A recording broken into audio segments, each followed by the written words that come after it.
कथा सुनी होगी आप लोगों ने आज आंवले वृक्ष की। पर आंवला नवमी पर एक चीज का स्मरण जरूर रखना कि आंवले के वृक्ष के नीचे भले जाओ, आंवले के वृक्ष की पूजन भले करो, पर शिव महापुराण की कथा कहती है कि आंवला नवमी का दिन हो चाहे कार्तिक महीने का पूरा मास हो, कार्तिक का महीना हो, पर आंवले के वृक्ष की पत्तियों को नहीं तोड़ना चाहिए।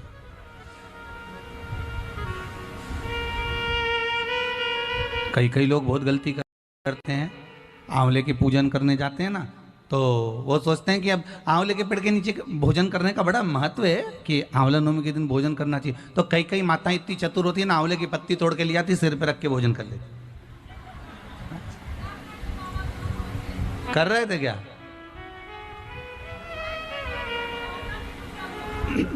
बस तो फिर अब कथा मतलब धीरे धीरे समझ में आ रही हो। श्री शिवाय नमस्तुभ्यं। मतलब शास्त्र कहता है कि अगर एक पत्ती टूटना, पहले लोग बड़ी गलतियां करते थे। आंवला के पूजन करने गए, आंवले के वृक्ष की पत्ती तोड़ ली, सिर पे रख ली, भोजन कर लिया। कितना दोष है महाराज।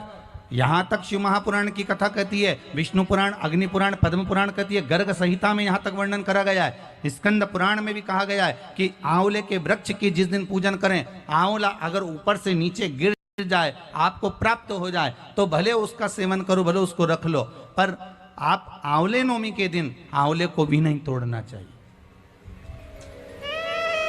आंवला नवमी के दिन आंवले को भी नहीं तोड़ना चाहिए। यहां तक शास्त्र वर्णन करता है कि राजा एक वैश्य बड़ा धर्मात्मा था, बड़ा धर्मात्मा। आप लोगों ने आज कथा सुनी होगी, कितना कितना धर्मात्मा राजा। बस उसका एक नियम था, वो प्रतिदिन एक सोने के आंवले का दान देता था।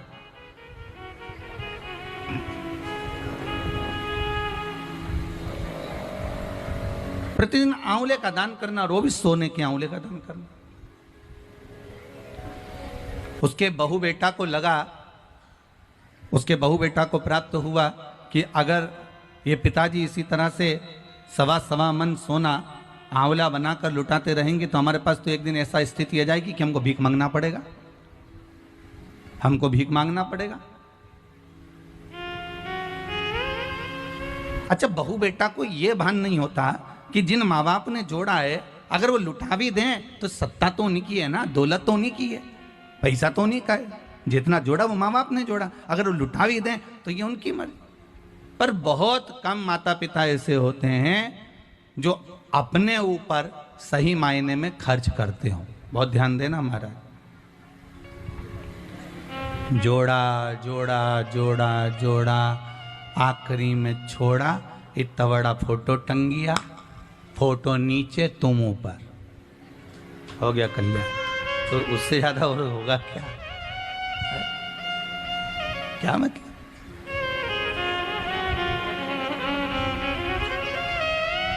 और फोटो पे भी प्लास्टिक के फूल की माला, ओरिजिनल भी कोई नहीं चढ़ाता, 10 रुपए की एक आती है।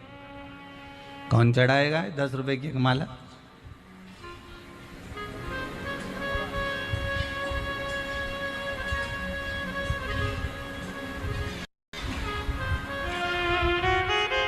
तीन 400 रुपये महीना का कौन खर्चा करेगा?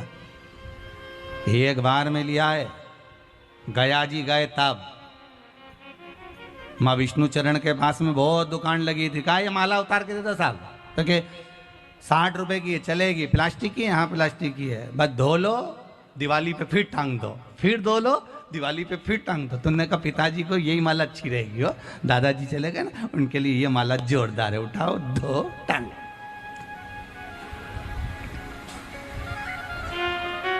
हसोमती एक एक माला अपने को भी टंगने वाली है, आज नहीं तो कल टंगेगी, टंगेगी तो सभी। माला किसको नहीं टंगी, टंगना। पर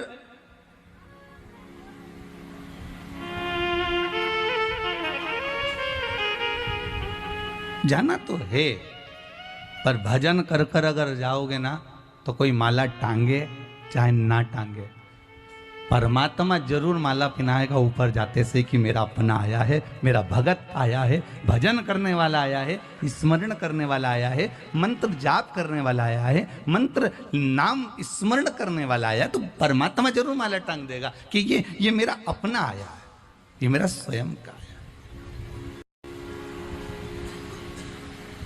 वो जरूर टांगेगा। एक वृक्ष की पत्ती, मात्र एक वृक्ष की पत्ती अगर टूटती है तो उसका भी दोष है।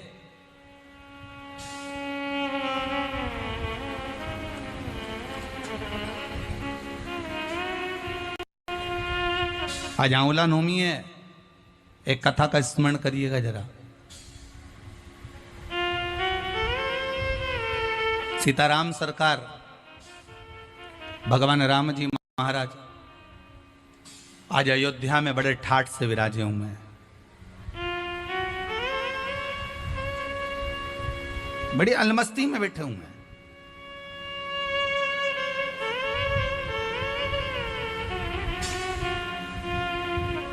मां कौशल्या, मां कैकेयी, मां सुमित्रा तीनों बैठी हैं। राम उस समय पर राजा बन चुके हैं। अवधपुरी में अयोध्या नरेश बनकर, अयोध्या के राजा बनकर में सीताराम सरकार बैठे हुए हैं। श्री हनुमान जी महाराज भी चारों तरफ उनके लिए भ्रमण करते रहते हैं। भरत जी महाराज, लक्ष्मण जी, शत्रुघ्न जी उनकी सेवा में दिन रात लगे रहते हैं। सीताराम सरकार बैठे थे आज समध्याने से।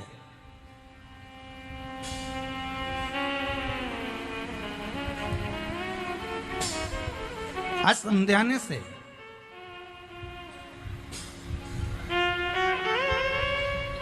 राम जी के ससुराल से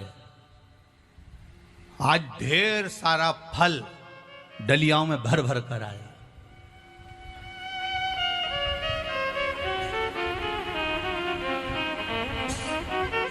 एक दो डलिया फल की भरी, ढेर डलियां फल की भरी और भरा बना। मालूम पड़े थोड़े समय के बाद क्या देख रहे हैं राम जी महाराज कि राजभवन में फल तो भरा हुआ आ रहा है, तो डलिया भर भर कर, फिर सामने से फूल भरे भरे आ रहा है।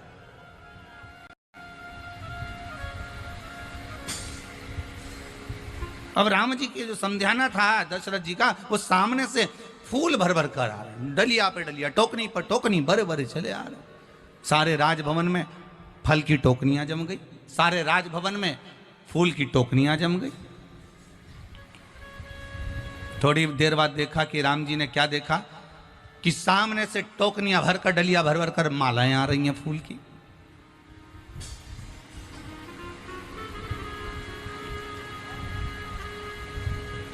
फिर थोड़ी देर बाद राम जी क्या देखते हैं कि सामने से सारे वृक्षों की पत्तियां टूट टूट कर डलियाओं में भर भर कर यहां समध्याने में आ रही हैं, राम जी की यहां आ रही हैं। बहुत ध्यान देना महाराज, आज की शिव महापुराण की कथा जो शेरघाटी गया बिहार से चल रही है, यह कथा शायद आपके जीवन को बदल दे कि एक पत्ती भी अगर टूटती है तो उसका दोष क्या है, वो ये कथा बता रही है।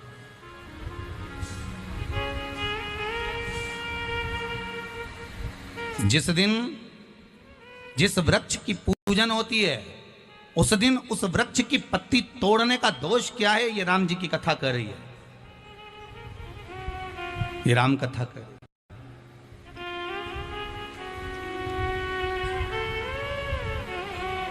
ढेर सारा फल, ढेर सारा फूल, ढेर सारी मालाएं, ढेर सारी पत्तियां महाराज राम जी के राजभवन में आ गई। सीताराम सरकार बैठे हुए थे सिंहासन पर। राम जी महाराज ने पूछा, ये क्या लेकर आए? ये क्या लेकर आए? ये क्या है जो आप लेकर आए? महाराज श्री जनक जी महाराज ने अपने समधी के घर समझाने में ढेर सारा ये फल फूल मिठाई सब भेजी है। बहुत दिनों से भेज रहे थे, पर आप वन में थे, अब राजा बनकर विराजमान हो गए हो, तो इसलिए पूरे राजघराने का सुख देने वाली ये सारी वस्तुएं आपके यहाँ भेजी गई है। ये सारा साज आपके यहाँ भेजा गया।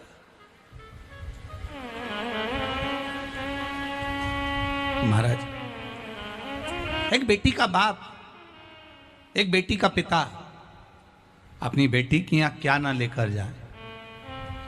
आप भी अपनी बेटी के यहाँ जाती होगी ना, तो मिठाई, जाना बेटा जरा मिठाई लिया, अपना शेर घाटी का कोई अच्छी चीज़ होगी ना पसंदीदा, तो कब बेटी के यहाँ ये भेज देना, उसको ये पसंद है हो, अपने यहाँ से जाए तो ये सामान रखकर भेज देना हो, जो सामान लेकर जा। तो समझाने में क्या ना भेजा जाए। बेटी के घर में ढेर सारी सामग्री बहन बेटियों के घर में भेजी जाती है कि मेरी बेटी के यहाँ सामान पहुँच जाए, मेरी बेटी के यहाँ सामग्री पहुँच जाए।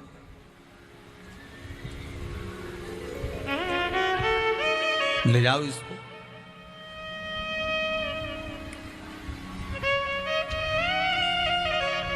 अब कौशल्या मैया बोली, जनक जी को हमारी ओर से नमन करिएगा और जनक जी से कहिएगा आपने जो सामग्री भेजी हमने स्वीकार करी है, पर अगर पिता के घर से एक बेटी के घर में सामग्री भेजी जाती है तो वो बेटी को स्वीकार करना चाहिए पहले।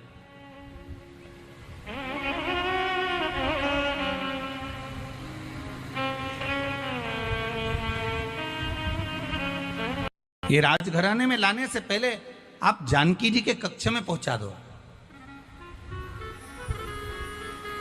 उर्मिला जी के यहाँ, मांडवी के यहाँ, शुद्धकीर्ति के यहाँ पहुंचा दिया।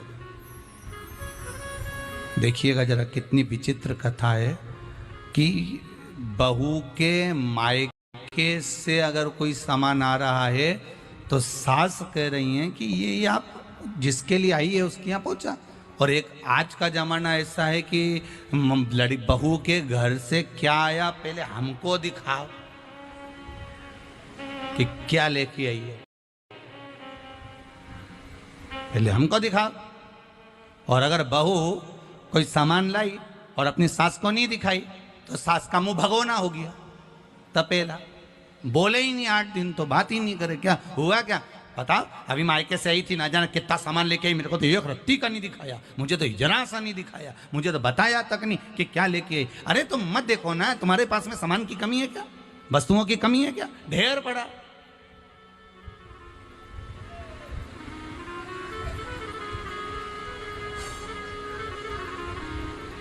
पर आसक्ति खत्म नहीं होती ना, दिक्कत तो आसक्ति की है। हमारी आसक्ति कहां खत्म होती है, बस छठ पूजन में जाएगी, पूजन तो बाद में करेगी, पहले जितनी माताएं पूजन करने के लिए खड़ी होगी उन सब की साड़ी पहले देखेगी, कितनी जोरदार लग रही है, पीली अच्छी लग रही है, नीली अच्छी लग रही है, लाल अच्छी लग रही है, अगली बार मैं छठ पूजन करने जाऊंगी तो यही वाली खरीद के लाऊंगी, निकला। और फिर छठ पूजन में गई तो गई, प्रसाद देखे तो देखे, टलिया देखे तो देखे, सामान देखे तो देखे, पूजन की तैयारी करे, उधर सूर्य नारायण भगवान उदय होने वाले हैं, निकलने वाले हैं, फिर सूर्य नारायण भगवान अस्त होने वाले, वो सब देख रही है, वो अपनी जगह पर सबसे पहले वस्त्र आभूषण देखा गया है कि क्या क्या पहन के आई, क्या लेके आई, क्या दे के आई। और खुद के पूजन की डलिया नहीं देख रही, पहले पड़ोसन की देख रही, वो क्या क्या लाई है, वो क्या क्या सामान लेके, उसका सामान पहले देखा गया।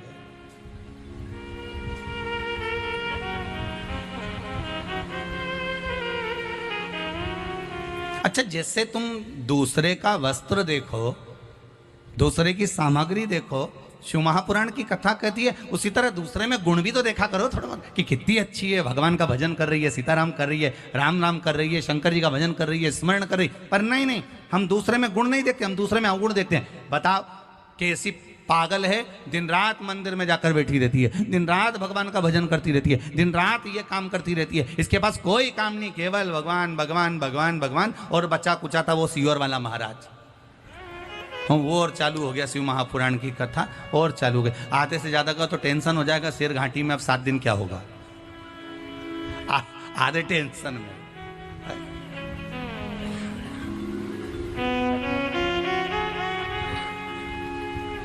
ध्यान देना, घबराना नहीं, शिव महापुराण की कथा चल रही है। 7 दिन में से 6 दिन शिव महापुराण की कथा में जो ये बेलपत्री चढ़े, जिनके कमर में, घुटने में, पीठ में, सिर में, कंधे में कहीं पर भी तकलीफ हो,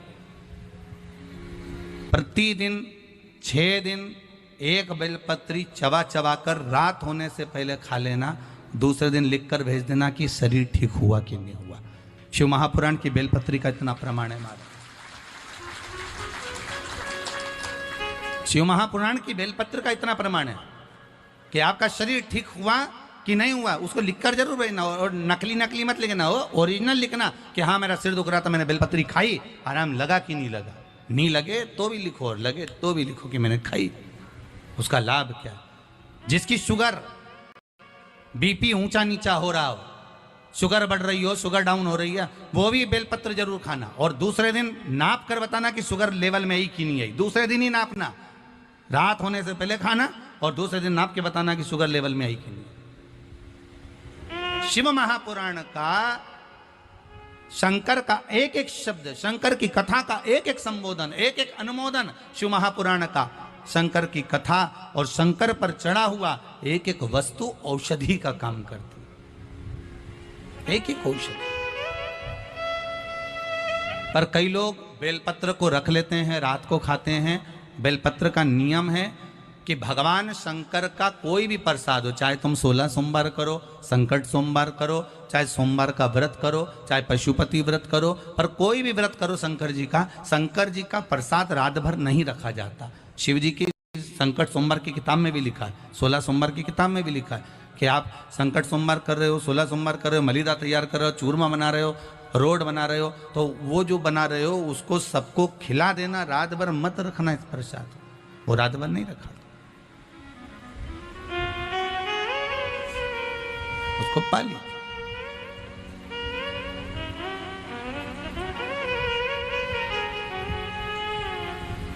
ये जो सामान आया है ये मां जानकी के कक्ष में पहुंचाओ, कौशल्या जी के दे दो।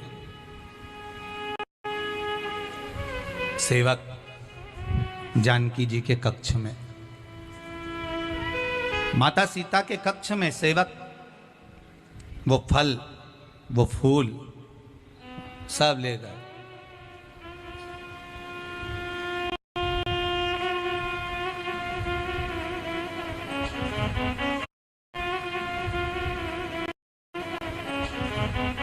सब ले गए। सीता जी गई कक्ष के अंदर, उस भवन के अंदर माता जानकी जी गई और सीता जी ने देखा कि आज मेरे कक्ष में इतना सारा फूल रखा हुआ है, इतना सारा फल रखा हुआ है। सूचना पहुंचाई प्रभु के पास में, ये फल ये फूल इतना कहां से आ गया?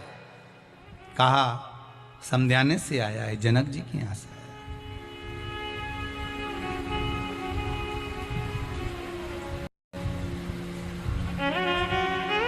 तो ये तो माता कौशल्या, केकई और सुमित्रा जी के पास भेजना था। बहू का फर्ज देखिए मां सीता निभा रही है। सास का फर्ज माता सास ने निभा दिया कौशल्या जी ने कि ये फल भेज दो, ये मिठाई भेज दो, ये फूल भेज दो। और बहू फर्ज निभा रही है कि ये कौशल्या जी के कक्ष में भेज दो। आया है तो पहले सास के हाथ में आना चाहिए, घर के बुजुर्ग के हाथ में आना चाहिए। आपको बढ़ता हुआ देखकर घर के माँ बाप कभी दुखी नहीं होते। आपको बढ़ता हुआ देखकर घर के माता पिता इतने खुश होते हैं कि वो आशीर्वाद देते हैं कि और उन्नति करते जाओ, बढ़ते जाओ, चढ़ते जाओ, और बढ़िए। माँ बाप कभी दुखी नहीं होते।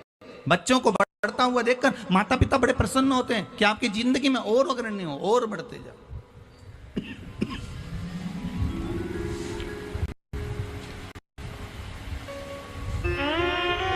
आप और बढ़िए।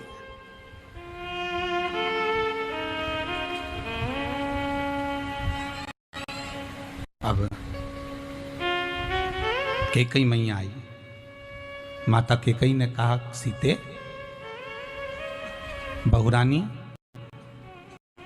जानकी क्या बात है?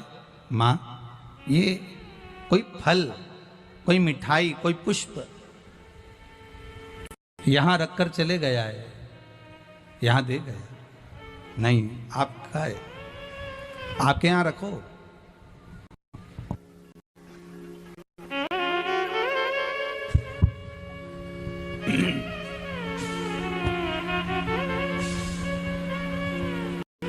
आप ये फल मिठाई अपने पास में रखिए।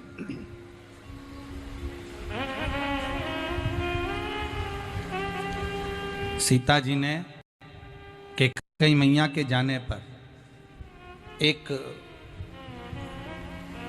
कमल का पुष्प उठाया और कमल के पुष्प को माता सीता ने सुगंध ले ली। मेरे जनक जी के दरवाजे का है, पुष्प वाटिका का है। एक कमल के पुष्प की माता जानकी जी ने सुगंध ले ली।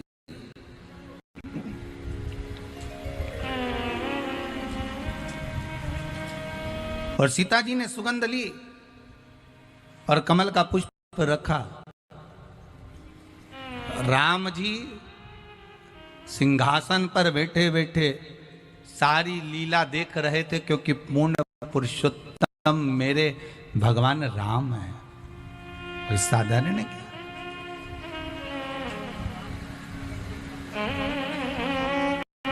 पूर्ण पुरुषोत्तम मेरे राम।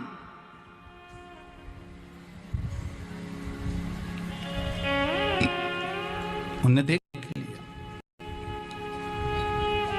कि सीता जी ने पुष्प की सुगंध ले ली है। सीता जी ने पुष्प की सुगंध ली।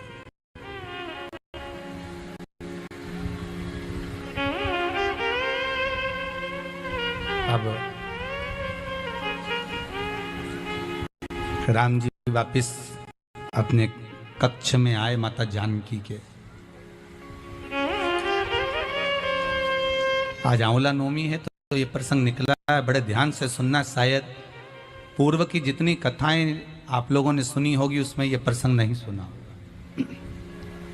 एक पत्ते को टूटने का प्रसंग है ये, और उस पत्ते का दोष का प्रसंग है।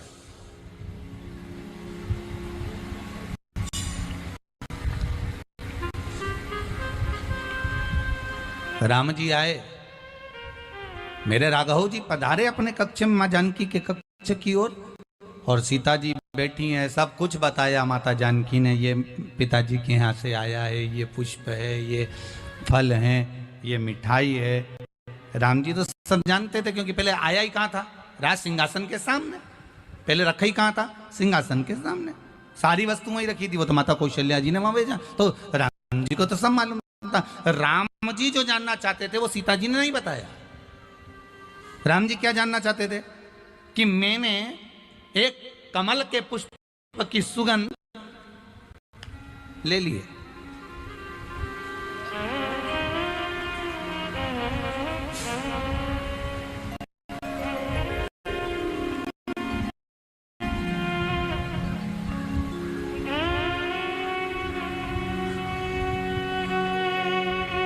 पत्नी जिस वस्तु को ग्रहण करती है, अनसुईया चरित्र श्री रामचरितमानस का, माता अनसुईया जी ने माता जानकी जी को ज्ञान उपदेश दिया था। बोलो सही है कि गलत है? चित्रकूट धाम में माता अनसुईया जी भगमाता सीता को ज्ञान उपदेश देती हैं, आभूषण देती हैं, रतन देती हैं, ज्वेलरी प्रदान करती हैं, सुख देने वाला ज्ञान प्रदान करती हैं। सीता जी को ज्ञान देते समय माता अनसुईया जी ने कहा था कि नारी जिस वस्तु को सेवन करती है, प्रसाद ग्रहण करती है, पहले वो अपने पति को ग्रहण करावे, उसके बाद स्वयं ग्रहण करे।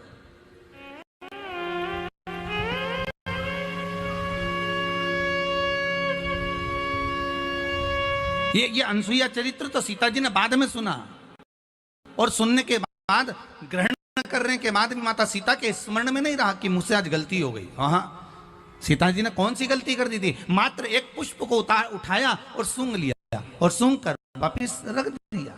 पर सीता जी ने यह बात मेरे राघव जी को नहीं बताई, मेरे राम जी को नहीं बताई कि मैंने फूल सूंघ लिया है, मैंने पुष्प की सुगंध ले ली है।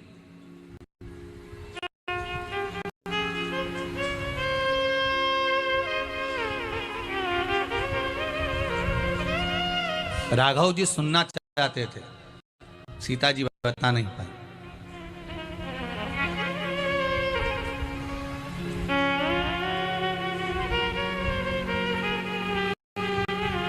राघव जी सुनना चाहते थे कि सीता जी एक बार बता दे बस मेरे को कि मैंने फूल सूंघ लिया, पर बताया नहीं,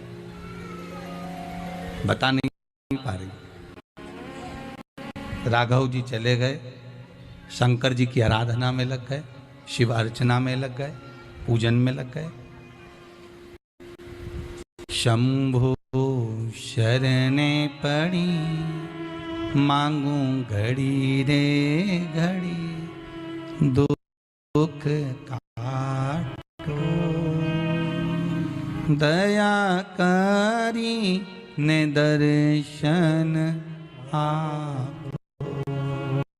शिव अर्चना में, शंकर की भक्ति में सीताराम सरकार भगवान राघव जी लग गए। सीता जी बता नहीं पाई, समय आ गया, समय आया।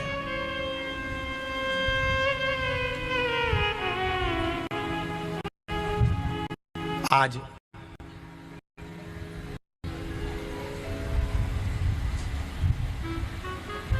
ये क्रम जिस दिन हुआ महाराज वो नवमी तिथि थी। कौन सी तिथि थी? नवमी, जिस दिन माता जानकी ने पुष्प सूंघा था अपने पिता के यहां से आए हुए उस सामग्री का।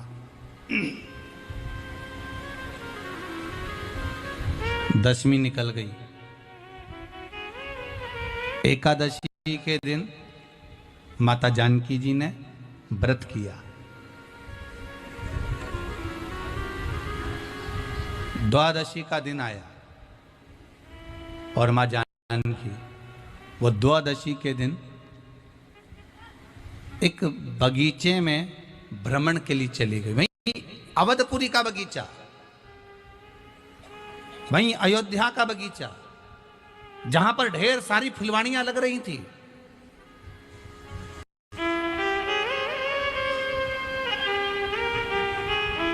जहां पर ढेर सारे पुष्प लगे हुए थे।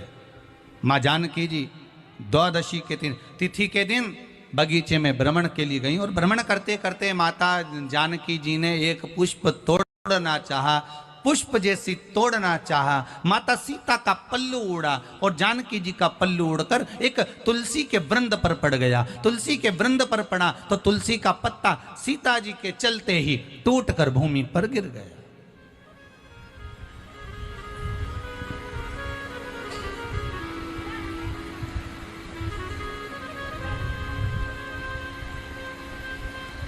टूटकर भूमि पर गिरा। एक तुलसी का पत्ता मात्र, और तुलसा जी का एक पत्ता माता जानकी जी के पल्लू से, वस्त्र से नीचे गिर गया। द्वादशी तिथि के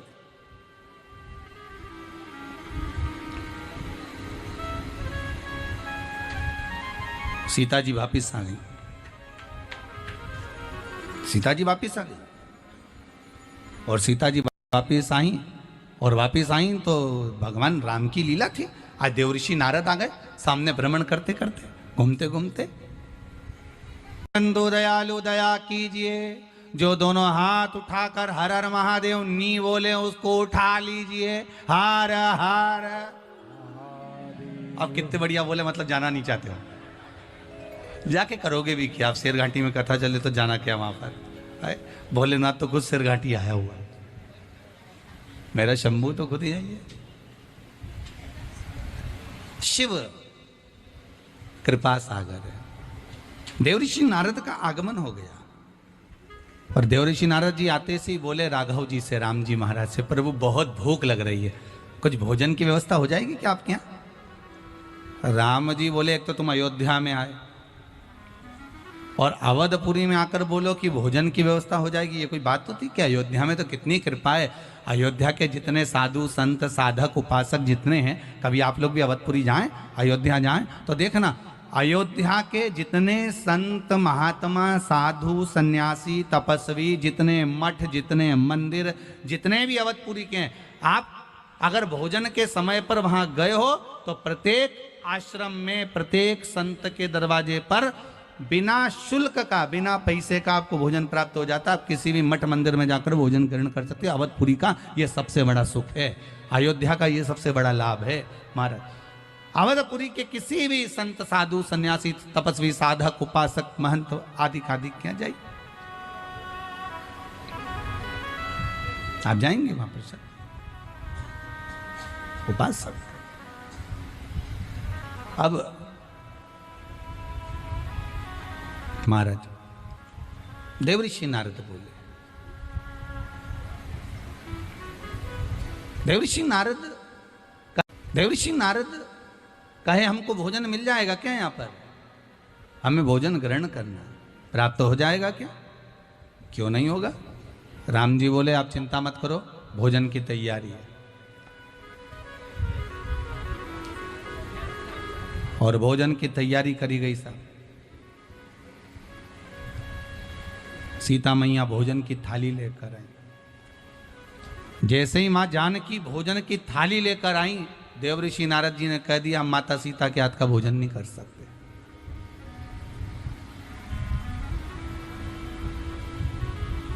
बहुत ध्यान से सुन लेना माताओं, हम माता सीता के हाथ का भोजन नहीं कर सकते। देवऋषि नारद बोल रहे, क्यों?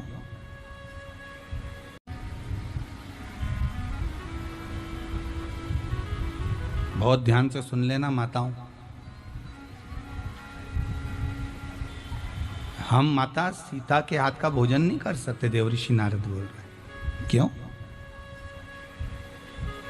सीता जी के हाथ का भोजन क्यों नहीं कर सकते? नहीं,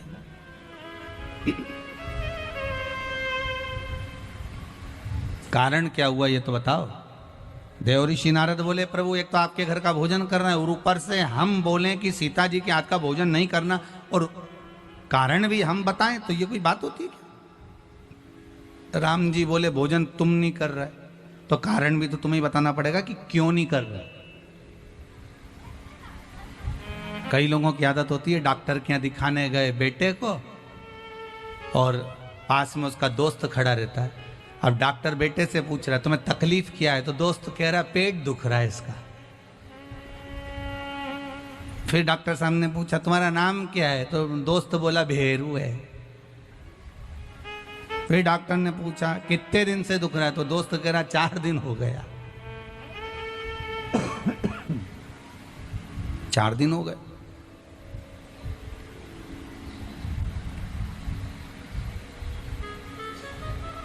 डॉक्टर ने कहा तुम्हारे पिताजी का नाम क्या है? कि लखन सिंह। अच्छा, वो नहीं बोला, दोस्त बोला लखन।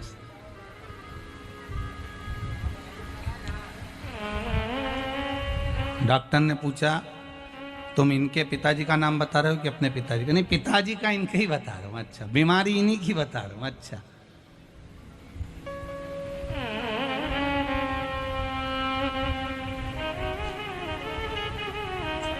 अब बताओ रोग किसी को है? बता कोई रहा। रोग किसी को है? बता कोई रहा। श्रेष्ठता कहां से आएगी?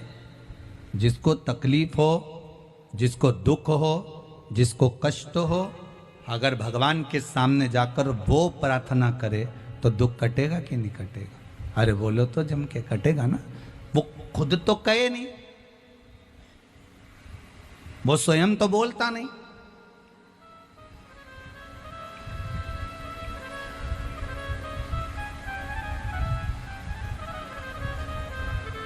कई लोग सोचते हैं का भोजन क्यों नहीं करना चाहते हो? राम जी ने पूछा तो देवऋषि नारद बोले बात ऐसी है कि इन्होंने द्वादशी के दिन माता सीता के पल्लू से तुलसी का पत्ता टूट गया था।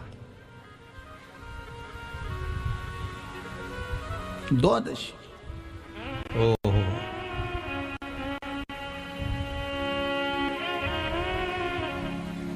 क्या जानकी जी को यह नहीं मालूम कि द्वादशी,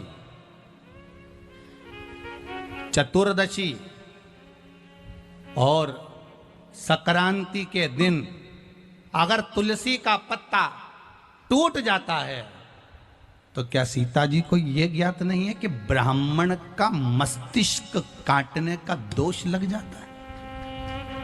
क्या जानकी जी को इस चीज का भान नहीं है?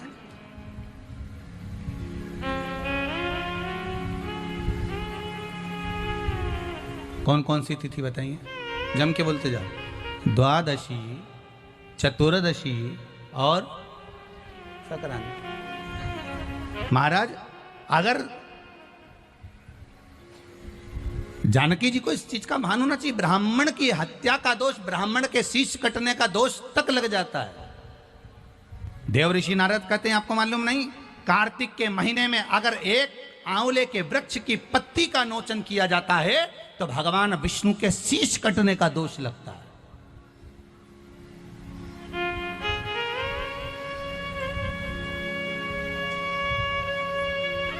आज के जमाने में माताएं इतनी होशियार हो गई हैं, माताएं आंवले के वृक्ष के नीचे पूजन करने नहीं जाती है। अपने परिवार वालों से बोलते थी जाते जाते एक काम करना, आंवले की थोड़ी सी डाली तोड़ के ले आना, डाली तोड़ के लाना, वो रख लेगी गमले के अंदर, पूजन कर लेगी, पूजन छुट्टी हुई। शास्त्र कहता है अगर तुम्हारे घर के गमले में आंवले का वृक्ष लगा है तो पूजन करो, पर आंवले की डाली को आंवला वृक्ष, आंवला नवमी के दिन या कार्तिक के महीने में आंवले के एक पत्ती भी तुम्हारे हाथ से नहीं टूटना चाहिए। भगवान विष्णु के सिर कटने का दोष लग जाता है, हमारा शीश कटने का दोष।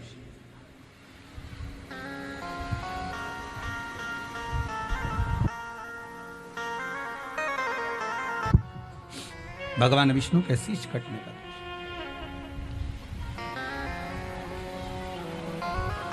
जानकी मैया, सीता जी की आंख से अश्रु बह रहे, माता जानकी की आंखों से आंसू बह रहे हैं, माता सीता की नेत्रों से जल बह रहे हैं। देव ऋषि नारद से पूछा, जो तुलसी का दल द्वादशी को टूट गया है, मान लो अगर द्वादशी को टूट गया, चतुर्दशी को टूट गया, संक्रांति को टूट गया, तो इसका कोई निदान तो होगा कि नहीं होगा?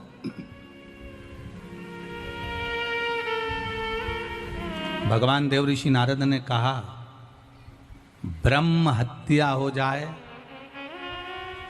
बाल हत्या हो जाए, गौ हत्या हो जाए, उसका तो निदान है, पर द्वादशी के दिन तुलसी का पत्ता अगर तोड़ा गया है तो उसका कोई निदान नहीं है। ध्यान दीजिएगा जरा।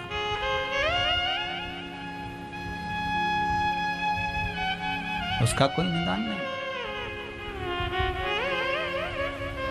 कुछ तो होगा देव ऋषि नारद, कुछ तो उपाय होगा जो मैं कर सकती हूं। देव ऋषि नारद ने कहा, एक उपाय हो सकता है कि मैं कहूं कि ये दान करोगे तो ये हो जाएगा, मैं कहूं कि ये पुण्य करोगे तो इससे ये दोष मिट जाएगा, मैं कहूं कि ये व्रत रख लो तो इससे ये दोष मिट जाएगा, तो ये तो नहीं हो सकता। हाँ, इतना जरूर हो सकता है, जो तुलसी का पत्ता आपके पल्लू से नीचे टूट कर गिरा है उसको आप जोड़ दीजिए, उसको वापिस डाली पर लगा दो। तो देव ऋषि नारद से सीता जी ने पूछा, वो पत्ता कैसे लग सकता है? जो टूट गया वो लगेगा कैसे?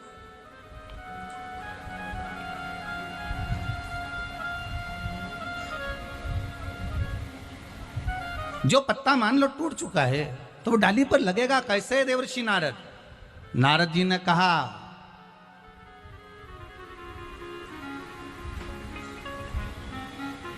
आपने अगर पति की सेवा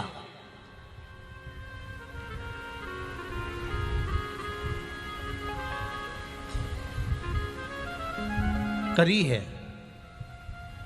और अपने पहले पति को समर्पित कर कर जो भी ग्रहण करा वो पति को समर्पित कर कर करा है, तो फिर पति की सेवा करी, पति को परमेश्वर माना, और जो भी आपने ग्रहण किया, जो भी आपने स्वीकार किया वो पति को समर्पित कर कर करा है, तो ये पक्का है कि वो तुलसी का पत्ता जुड़ जाएगा। इतने में तो सीता जी बोली, मैंने आज तक कोई भी सामग्री बिना पति के तो खाई नहीं, यहां तक वस्त्र भी पहनती हूं तो पहले पति का स्पर्श करा लेती हूं।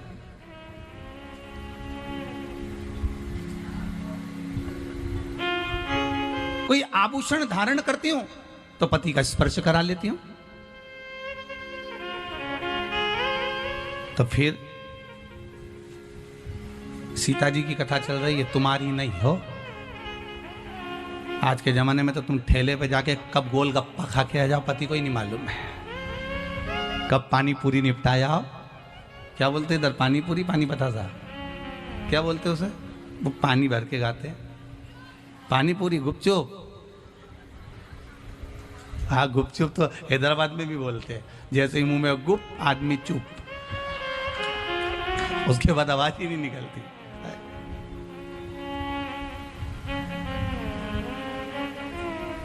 अब कहाँ खा कर आ गए, तुमको तो पति को ही नहीं मालूम पड़ता बेचारे को कि खाया कि नहीं खाया, कहाँ गई थी, क्या करा।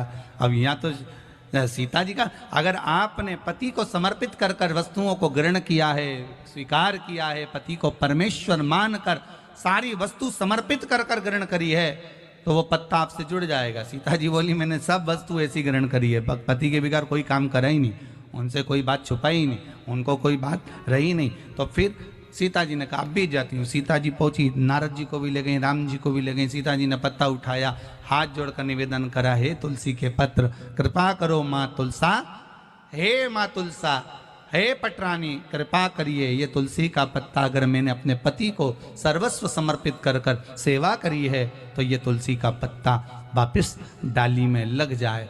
सीता जी आधे घंटे तक बैठी रही, वो तुलसी का पत्ता नहीं लगा, तुलसी का पत्ता नहीं लगा। आधे घंटे तक माता जानकी बैठी रही, तुलसी का पत्ता नहीं लगा। सीता जी की आंख में जल भर गया, आज कौन सी गलती मुझसे हो गई। मैंने पति को परमेश्वर माना है, पति के चरणों का मैंने स्मरण करा है, पति के भोजन की थाली में मैंने भोजन ग्रहण किया है, जैसा मेरे पति ने कहा उसके अनुकूल मैंने कर्म किया, फिर क्या रह गया ऐसा। देवऋषि नारद बोले मां, कुछ ना कुछ तो तुमने अपने पति से छुपाया है और जिसको तुमने ग्रहण कर लिया और बताया नहीं है, ये पक्का है।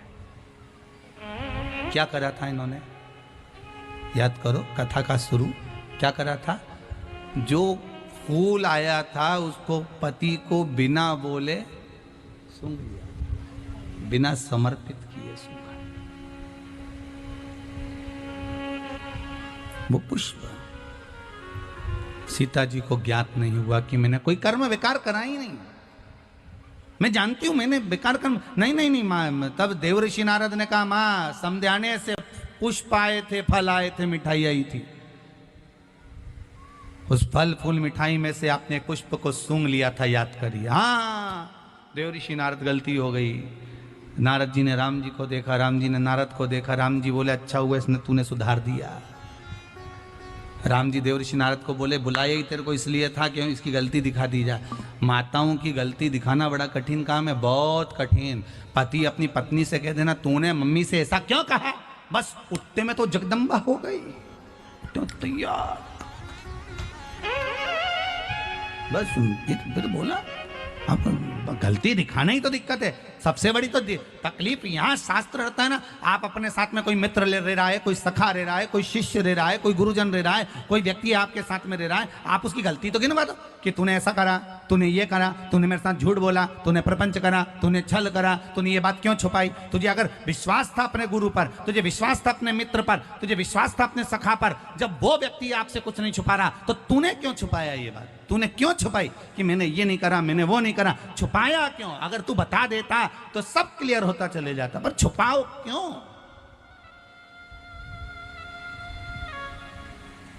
क्यों छुपाओ। हम तो यहां तक माताओं से कहते हैं मायके से अगर कोई वस्तु मिली है ना तो तुम तुम्हारी सास को बता दो, मम्मी ये मायके से मिली है। सास भी खुश हो जाएगी, बाबा थारा ससुराल थारा मायका वाला बहुत अच्छा है, कितना जोरदार जोरदार सामान दे, मम्मी ये लेकर आई हूं। छुपाने की जरूरत क्या, वो तो जब तुम छठ पे निकाल कर पहनती हो तब सास को नजर आती है कंजन कहां से लाई है, तब नजर आए कि ये सामान कहां से आया, ये सामग्री कहां से है। तो सास का भी मन तो क्या, ये तो तूने मुझे बताया ही नहीं था, हाथ की पाटली बन गई तूने दिखाई ही नहीं। चूड़ा बनवाया तूने दिखाया ही नहीं, बिछोड़ी ली तूने दिखाई ही नहीं, पायल ली तूने दिखाई नहीं, तब सास का मन दुखता है। और त्योहार पे अगर सास का मन दुखे तो अच्छी बात का, जो मिले सत्यता का भाव रखिए, सब सत्य में बता दो कि ऐसा हुआ, ये सामने रख दिया, ये ऐसा था, वो वैसा था, वो पराया था, वो मेरा था, ये सब सम्मुख में रख दीजिए। विवाद का सारा काम समाप्त। विवाद का सारा काम समाप्त।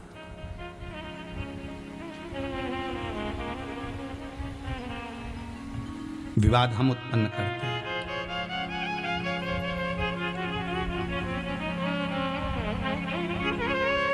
एक बात समझ में नहीं आती, व्यक्ति को सत्य बोलने में दिक्कत क्या होती है, आज तक समझ में नहीं आया। बस मरते हैं तब लोग कहते हैं राम नाम सत्य है।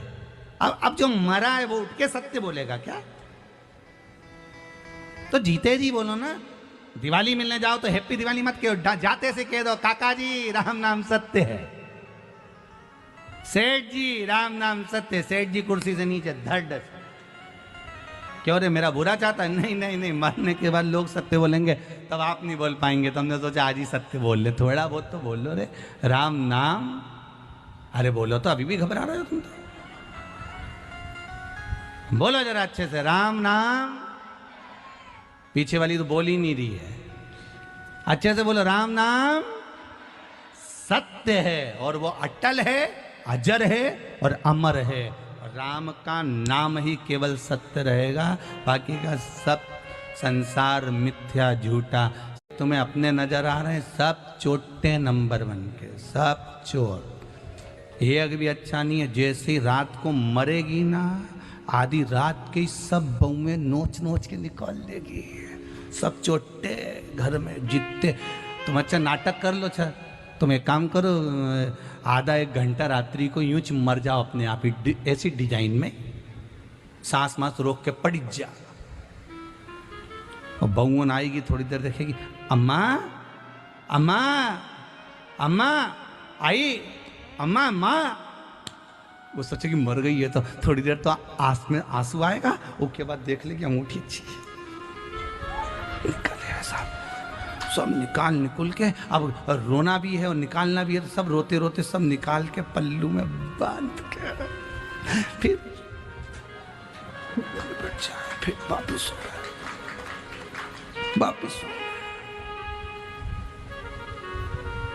कितने चोटों के बीच में रहना पड़ता है। सबसे बड़े चोर होते हैं अपने, दूसरा कोई नहीं चोर है, सब अपने। रात को मरे, सुबह तक सब गायब। और सवेरे रोने भी बैठेंगे तो ऐसी कोई बैठ जाएंगे, अपने अपने पतियों से कह देंगे मेरा सिर बहुत दुख रहा, रात को खूब रोई, समोसा पोया लिया, थोड़ा खा पी के रहूँगी। मालूम पड़े समोसा पोया आया, फिर थोड़ा बहुत के बच्चों के लिए लिया, मैं नहीं खाऊंगी, बच्चे खा लेंगे। 10 बजे तक ले जाएंगे टोकरी को, बुढ़िया को 10 बजे तक ले जाएंगे बुढ़ी अम्मा को, चल जा। और बाजार से सब सामान ला लुआ के इन्होंने रात के बच्चों को खिलाने के बहाने खुद समोसा खा गई, इडली सांभर सब निपटा गई। फिर आके रोने बैठी, संसार के लोग इतने लूटे। बावारी दुनिया मतलब की दुनिया में किसी का कोई नहीं। कौन किसका? माता सीता के संग हजारों सखी, जब हरण हुआ तब कोई नहीं। वावारी दुनिया मतलब की दुनिया में किसी का कोई नहीं। कौन किसका है? सुख के साथी हजारों थे, जब दुख पड़ा तब कोई नहीं। वावारी दुनिया मतलब की दुनिया में किसी का कोई नहीं। सब अपने नजर आते हैं, मेरा है ये, मेरा है ये, मेरा है। आखिरी में कोई किसी का नहीं। कौन किसका? कहा कितना सुंदर भाव का है, तन पिंजरे को छोड़ कहीं, तन पिंजरे को छोड़ कहीं उड़ जाए ना प्राण परिंदा रे। भज राधे गोविंदा रे पगले, भज राधे गोविंदा। तन पिंजरे को छोड़ कहीं उड़ जाए ना प्राण परिंदा रे। भज राधे गोविंदा रे पगले, भज राधे गोविंदा। भजते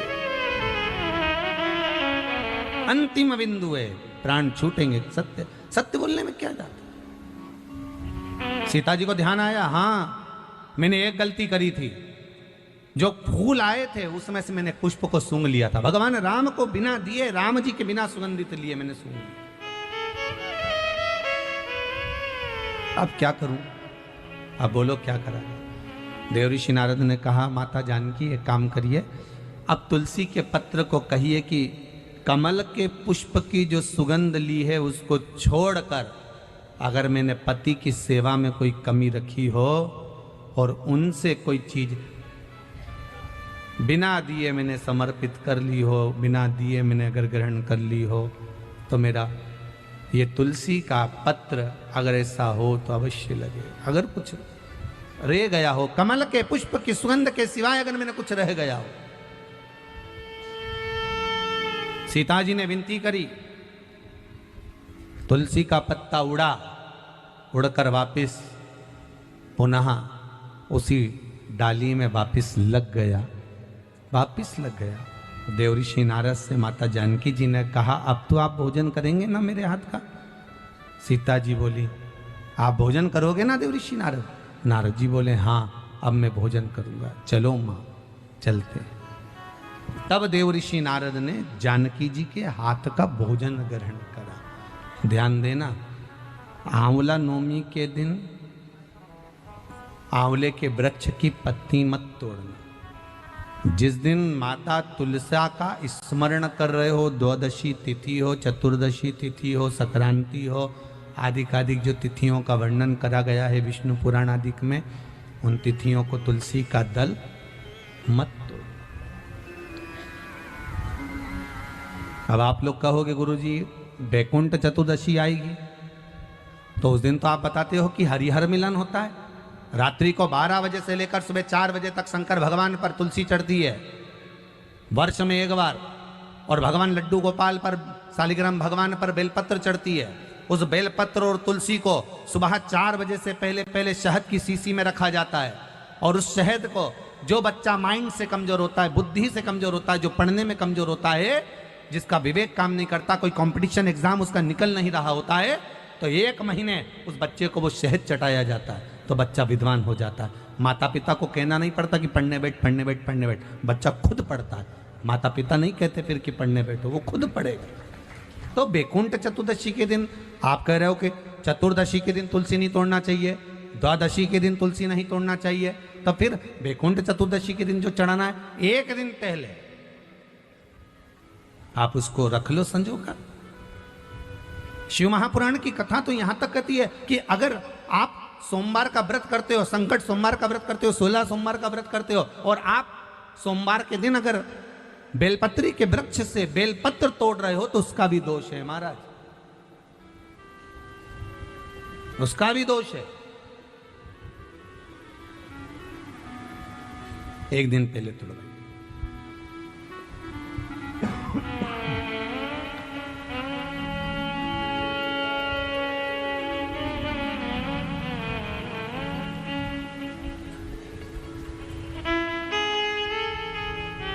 कई लोगों की तो आदत रहती है, आज सोमवार है आज ही पत्ती तोड़वाएंगे, उसका दोष लगता है। भगवान, कई लोग कहते हैं महाराज जी,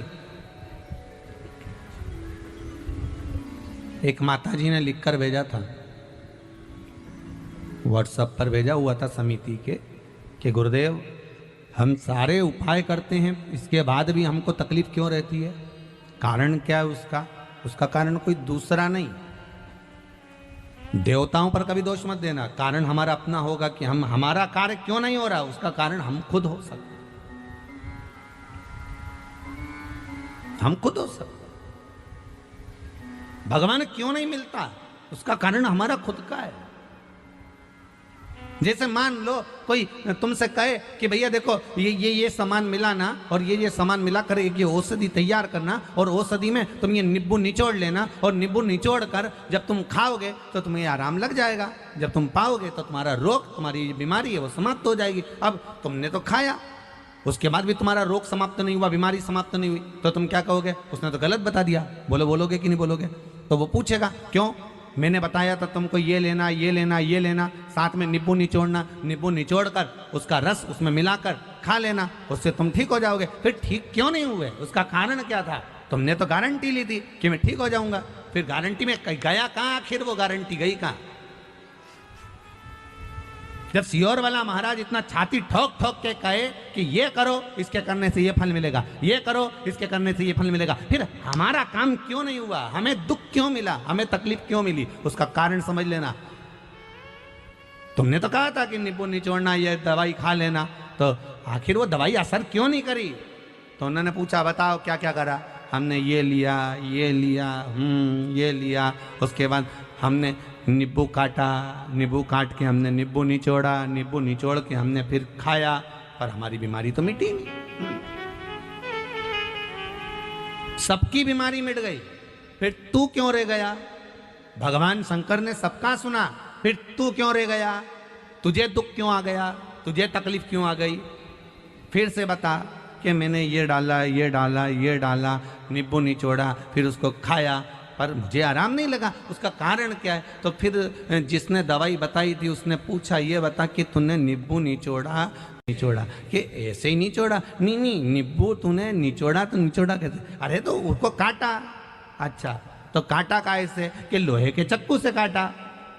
बस दवाई वाले ने कह दिया, वो चक्कू जो था ना वो लोहे का था, और लोहे के चक्कू का जो उसमें पदार्थ लग चुका था, और लोहे के चक्कू का उसमें जो जंग था वो आ गया था, और वो निचोड़ने पर पूरी दवाई का नाश कर दिया, इसलिए तेरा काम नहीं हुआ। नींबू निचोड़ना था तो जैसे लोग वो कांदा नहीं रहे, कांदा कैसे फोड़ दे, ऐसे नींबू को फोड़ के और उसका रस निकाल कर, वो प्याज होता ना, प्याज को काट की जगह ऐसे फोड़ दिया, अब उसका रस निकाल कर, तो जो नींबू का रस निकाल कर घोट के पी। अब की बार उसने वही करा, ना चक्कू से काटा ना तलवार से काटा, उसने नींबू को डोचा, उसका रस निचोड़ा, खाया, वो ठीक हो गया, हो गया, रोग समाप्त।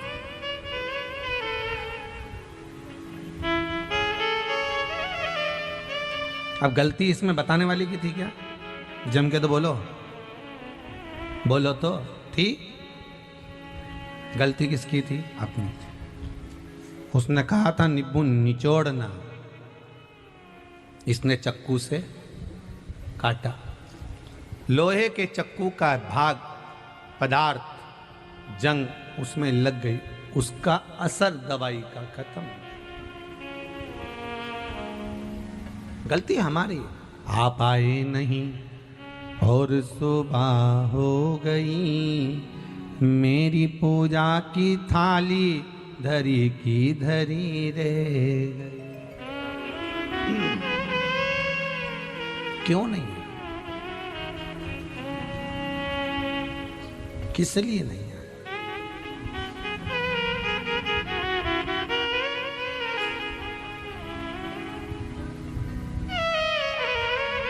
कारण क्या है आप नहीं आए उसका?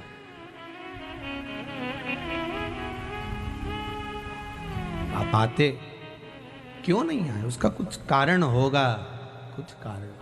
वो कहते हैं एक झोली में फूल भरे हैं, एक झोली में कांटे, तेरे बस में कुछ भी नहीं, वो बांटने वाला बांटे। हरे कोई कारण होगा, धन का बिस्तर मिल जाए पर नींद को तरसे नैन, नींद को तरसे।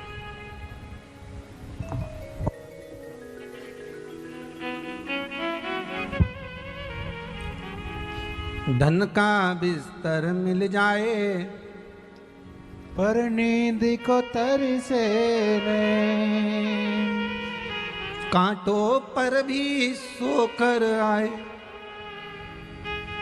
हो कांटों पर भी सोकर नहीं किसी के मन को चैन, अरे कोई कारण होगा, अरे कोई कारण होगा। एक झोली में फूल भरे हैं, एक झोली